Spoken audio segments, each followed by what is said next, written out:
छतरपुर में बीती शाम दिनदहाड़े एक बीए सेकंड ईयर की छात्रा का कट्टे की नोक पर फिल्मी स्टाइल में अपहरण कर लिया। चौंकाने वाली बात यह है कि एक तरफा प्यार के चलते 3 साल पहले भी इसी लड़की का उसके नाबालिग रहते अपहरण किया था, जिसकी वजह से वह युवक 2 साल तक जेल में था और छूटकर वापस आने के बाद उसने फिर वारदात को अंजाम दिया है। यह घटना तब हुई जब छात्रा अपनी परीक्षा देकर ऑटो से घर वापस लौट रही थी।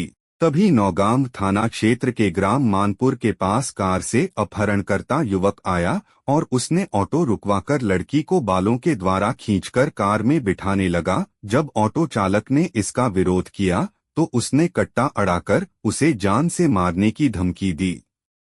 घटना काफी बड़ी थी और सनसनीखेज वारदात के बाद पुलिस एक्शन में आई है। वह पुलिस की कई टीमें अब युवती को अपहरणकर्ता के चंगुल से मुक्त करने के लिए हर संभव दिशा में काम कर रही है। इसके अलावा चौंका देने वाली बात और सामने आई है कि इसी युवती का 3 साल पहले इसी युवक ने अपहरण किया था और उसे समय युवती के नाबालिग होने की वजह से उसे पर नाबालिग का पूर्ण और पॉक्सो एक्ट की धाराओं में मामला दर्ज हुआ था, जिसकी वजह से युवक पिछले 2 साल से जेल में था और कुछ दिनों पहले ही छूट करके आया है। आपकी बहन के साथ एक घटना घट गई है, उनका किडनैपिंग हुई है, क्या कैसा पूरा मामला है? सर हम लोग बापू महाविद्यालय में पढ़ते हैं और उसका बीए सेकेंड ईयर का लास्ट एग्ज़ाम था व्यक्तित्व विकास का। तो हम लोग पेपर दे के आ रहे थे। 2 से 4 बजे तक था पेपर। तो हम लोग 4 बजे टैक्सी में बैठे होंगे। कहाँ और से टैक्सी में बैठी हैं? नौगांव की टैक्सी स्टैंड से, नौगांव की टैक्सी स्टैंड से टैक्सी में बैठे हैं और लगभग मानपुरा के पहले 4:45 की बात है।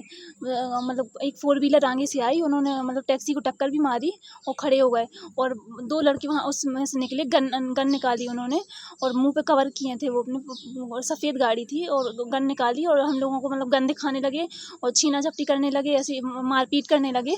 और फिर स्नेहा को पकड़ा और वो चीख रही थी, चिल्ला रही थी कि बचाओ बचाओ।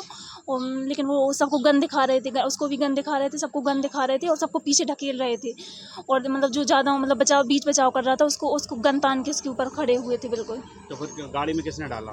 गाड़ी में जो पीछे लड़के जो थे उन्होंने डाला है। कितने लड़के थे? 4 लड़के थे सर। 4 लड़के में किसी को आप जानती हैं? नहीं सर, क्योंकि वो किसी का नाम बहन ले रही हो? मुंह कवर किए थे। चारों लोग कवर किए थे? जी सर। क्या वहाँ पे कोई फायरिंग वगैरह की उन लोगों ने? नहीं, फायरिंग नहीं की। क्या कह के चले गए? कैसा घटना हुआ पूरा विस्तार? सर सबको मतलब गन दिखा रहे थे, वो जो भी बीच बचाव कर रहा था। लेकिन हम लोग पूरी मतलब हिम्मत लगा रहे थे, उनको बीच बचाव कर रहे थे, लेकिन वो फिर भी धक्का दे रहे थे पीछे। और उसको 3 लड़के जो पीछे बैठे थे उन्होंने पकड़ के उसको गाड़ी में डाल दिया बहन को। क्या आप लोग अपना मोबाइल फ़ोन नहीं लिए थे? हम मोबाइल फ़ोन लिए तो थे। फ़ोन किसी को नहीं लगाया? एक अंकल ने फ़ोन 100 नंबर डायल किया था। और फिर हम अपने घर आ जाते हैं और अपने पेरेंट्स को बताते हैं, तो वो यहाँ पे थाने में टीआई साहब को कॉल लगाते हैं। आपको किसी पर शक है? जी सर, जो 2022 में भी ऐसी कुछ घटना हुई थी। पंकज यादव मोती खेरा वाला, उसका लग रहा है। कहाँ पे घटना हुई थी ये 2022? बाल ललितपुर में। बाल ललितपुर जी, में, तो उस पे अपराध भी दर्ज हुआ था? जी सर। क्या चाहती हैं आप?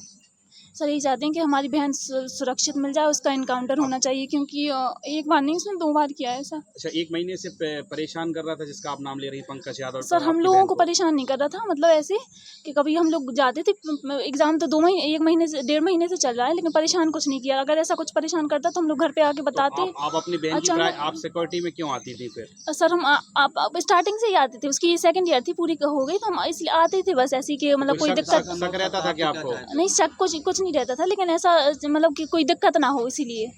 और क्योंकि वो यहाँ और मध्य प्रदेश सरकार से क्या चाहते हैं? मध्य प्रदेश सरकार से हम यही चाहते हैं कि वो हमारी बहन सही सलामत आ जाए, उसका इनकाउंटर होना चाहिए सर, कि आगे कभी भविष्य में कोई ऐसी घटना ना घटे।